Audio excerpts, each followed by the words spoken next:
Hi, welcome back. Let me show you 10 features of the ZV-E1 that I really like. But first, this camera has no EVF, only an LCD screen. So make sure to add the monitor brightness setup to your fave menu, or you will often curse for not seeing enough.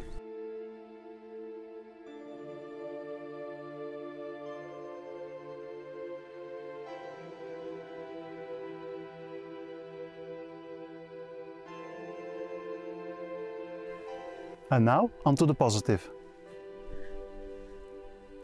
1. If you put the sensor of the A7S III and FX3 into a camera, it's normal to expect the best possible image quality you can get from 12 megapixels. But you also expect the same ISO capability, and this ZV-E1 does not disappoint. Base ISO for photo goes from ISO 80 up to 102,400, and you can expand this to ISO 40 to 409,600. For video, you start from ISO 80. And picture profiles like S-Cinetone and S-Log, well, they have a slightly different behavior. But S-Log 3 still enjoys double base ISO.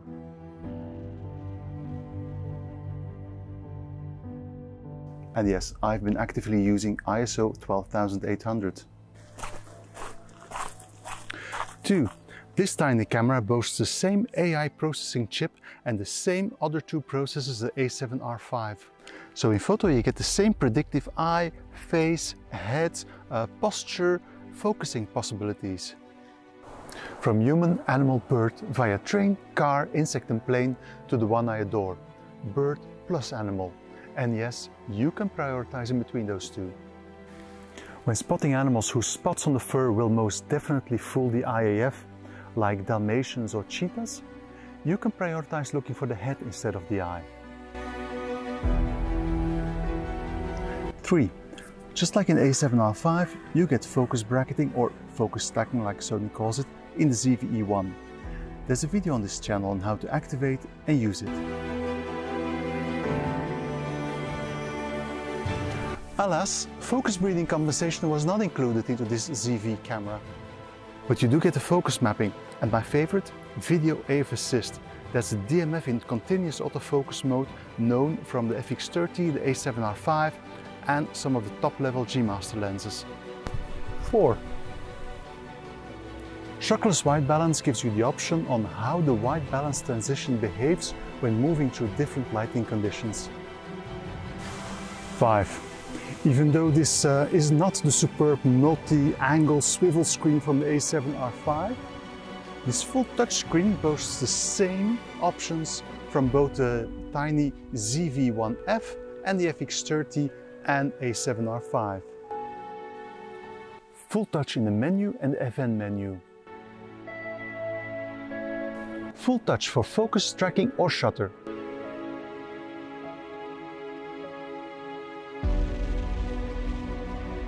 Full touch swiping, double tap enlarge, double finger pull while reviewing your stills, just like on a smartphone. Swipe up to activate the event menu and swipe to the side for the options on the side of the screen. All touch operated options on the side are a blessing. From the record icon, via the subject type recognition, ISO, the light compensation, up to the zoom function. Just make sure to activate clear image zoom, because it will be very handy in video and for the JPEG shooters out there. And you can also use the rocker on the on-off button for it. 6. Yes, I do like the auto framing option. Me, I'm a static speaker, but for younger, more active speakers, this is a huge benefit.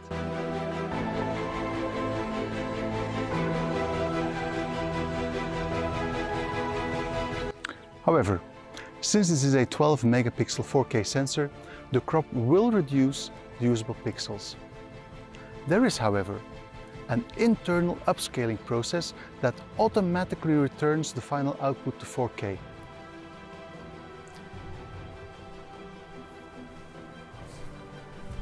And as you can see, it also works in vertical video modus. The other content creator options like product showcase, cinevlog or defocus are not something I really use. 7. The directional sound feature is very usable and works remarkably well, as many YouTubers have demonstrated.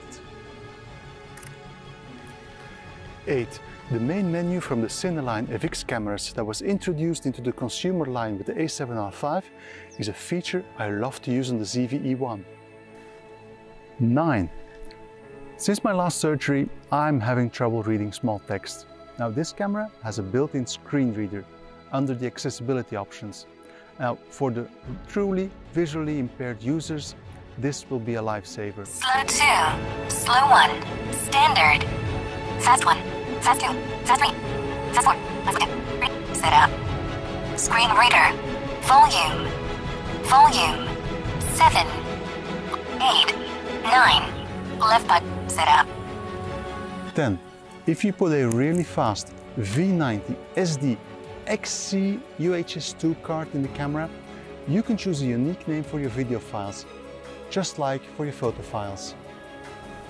Why? I made a video on the how and why. Besides, such a fast X card also gives you access to the slow motion options in S&Q. And yes, I downloaded and activated a free license for 4K 100 and 120 frames per second.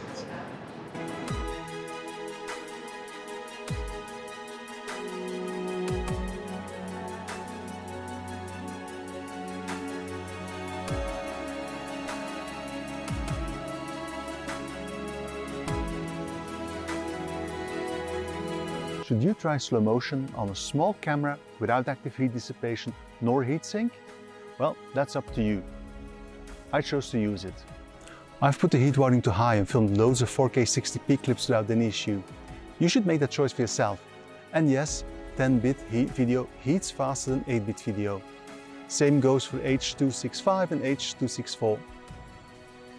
Bonus, the dynamic active stabilization has a serious crop. But it works.